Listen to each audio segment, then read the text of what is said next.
Donald Trump അധികാരമേറ്റെടുത്തതിന് പിന്നാലെ അമേരിക്കയിലടക്കം നടപ്പിലാക്കുന്നത് തലതിരിഞ്ഞ നയങ്ങളാണ്.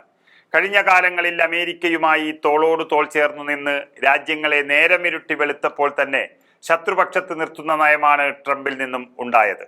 Russia പോലെ യൂറോപ്പിലെ കരുത്തരോട് സഖ്യമുണ്ടാക്കുന്ന ട്രംപ് പക്ഷേ ഇന്ത്യ പോലെ എന്നും സൗഹൃദാന്തരീക്ഷം കാത്തു സൂക്ഷിച്ച രാജ്യത്തിനോട് ശത്രുതാ മനോഭാവത്തോടെയാണ് പെരുമാറുന്നത്. എന്തായാലും അമേരിക്ക പിന്തിരിപ്പൻ നയങ്ങൾ ആവർത്തിക്കുമ്പോൾ ശക്തമായി തിരിച്ചടിക്കുമെന്ന മുന്നറിയിപ്പായി രംഗത്ത് വന്നിരിക്കുന്നത് ചൈനയാണിപ്പോൾ.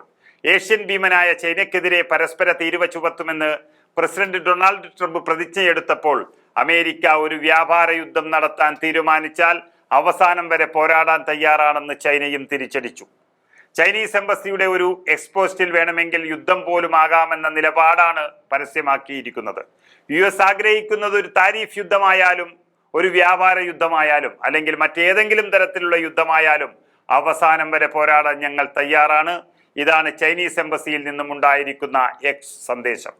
ഫെന്റനൈൽ ഉൽപാദനത്തിൽ ഉപയോഗിക്കുന്ന രാസവസ്തുക്കളുടെ കയറ്റുമതി തടയുന്നതിൽ ചൈന പരാജയപ്പെട്ടുവെന്ന് ട്രംപ് ആരോപിച്ചിരുന്നു. US-ലെ ഫെന്റനൈൽ പ്രതിസന്ധി സ്വന്തം പ്രവൃത്തികളാൽ ഉണ്ടായതെന്ന് ചൈന തിരിച്ചടിച്ചു. തങ്ങളുടെ ശ്രമങ്ങളെ അംഗീകരിക്കുന്നതിന് പകരം US ചൈനയുടെ മേൽ കുറ്റം ചുമത്താനും അതിന്റെ മേൽ നികുതി ചുമത്താനും ശ്രമിക്കുകയാണ്. കൂടാതെ തീരുവ വർധനയിലൂടെ ചൈനയെ സമ്മർദ്ദത്തിലാക്കാനും ബ്ലാക്ക് മെയിൽ ചെയ്യാനും ശ്രമിക്കുകയാണ് അമേരിക്ക ചെയ്യുന്നത്. അവരെ സഹായിച്ചതിന് അവർ തങ്ങളെ ശിക്ഷിക്കുകയാണെന്നാണ് ചൈനീസ് വിദേശകാര്യ മന്ത്രാലയവും പറയുന്നത്. ട്രംപ് ഭരണകൂടത്തിനെതിരെ ശക്തമായി പ്രതിഷേധിക്കുന്ന ചൈന ഭീഷണിപ്പെടുത്തൽ തന്ത്രങ്ങളും അതിനെ ബാധിക്കില്ലെന്നും പറയുന്നു. ഫെന്റനൈൽ പ്രശ്നം പരിഹരിക്കുന്നതിനുള്ള മുന്നോട്ടുള്ള മാർഗം രാജ്യത്തെ തുല്യരായി കണക്കാക്കുക എന്നതാണെന്നും ചൈന മുന്നറിയിപ്പ് നൽകുന്നു. അമേരിക്കയുടെ ഭീഷണിപ്പെടുത്തൽ തങ്ങളെ ഭയപ്പെടുത്തുന്നില്ല, ഭീഷണിപ്പെടുത്തൽ തങ്ങൾക്കെതിരെ പ്രവർത്തിക്കില്ല, സമ്മർദ്ദം ചെലുത്തൽ, നിർബന്ധിക്കൽ അല്ലെങ്കിൽ ഭീഷണി എന്നിവ ചൈനയെ കൈകാര്യം ചെയ്യുന്നതിനുള്ള ശരിയായ മാർഗമല്ലെന്നും അവർ വ്യക്തമാക്കുന്നു. അതേസമയം അധികാരമേറ്റതിനു ശേഷം കോൺഗ്രസിനെ അഭിസംബോധന ചെയ്ത ട്രംപ് ഏപ്രിൽ 2 മുതൽ ചൈന, ഇന്ത്യ തുടങ്ങിയ രാജ്യങ്ങൾക്ക് പരസ്പര താരിഫ് ഏർപ്പെടുത്തുമെന്ന് പ്രഖ്യാപിച്ചതോടെയാണ് ചൈനയുടെ കടുത്ത എതിർപ്പുകൾ വീണ്ടും മുളപൊട്ടി വന്നത്.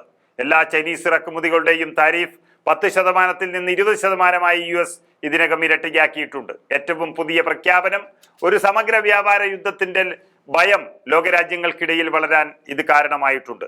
ഗോതമ്പ്, ചോളം, പരുത്തി തുടങ്ങിയ അമേരിക്കൻ കാർഷിക ഭക്ഷ്യ ഉൽപ്പന്നങ്ങൾക്ക് 10% മുതൽ 15% വരെ തുല്യതാ താരിഫ് പ്രഖ്യാപിച്ചുകൊണ്ട് ചൈന US നീക്കത്തോട് പ്രതികരിച്ചു. കൂടാതെ സുരക്ഷാ കാരണം ചൂണ്ടിക്കാട്ടി ചൈനയുടെ വാണിജ്യ മന്ത്രാലയം 25 അമേരിക്കൻ കമ്പനികളെ അവരുടെ ദൈനംദിന പ്രവർത്തനങ്ങളിൽ നിന്ന് വിലക്കുകയും ചെയ്തിരിക്കുന്നു. ഇതിന് പിന്നാലെയാണ് യുദ്ധമെങ്കിൽ യുദ്ധം എന്ന നിലപാടിലേക്ക് ചൈന മാറിയിരിക്കുന്നത്. ഇന്ത്യൻ മഹാസമുദ്രത്തിൽ അടക്കം അന്തർവാഹിനികളെയും യുദ്ധക്കപ്പലുകളെയും അണിനിരത്തി ചൈന തിരിച്ചടിക്ക് സജ്ജമായെന്നും ചില അന്തർദേശീയ മാധ്യമങ്ങൾ റിപ്പോർട്ട് ചെയ്യുന്നുണ്ട്.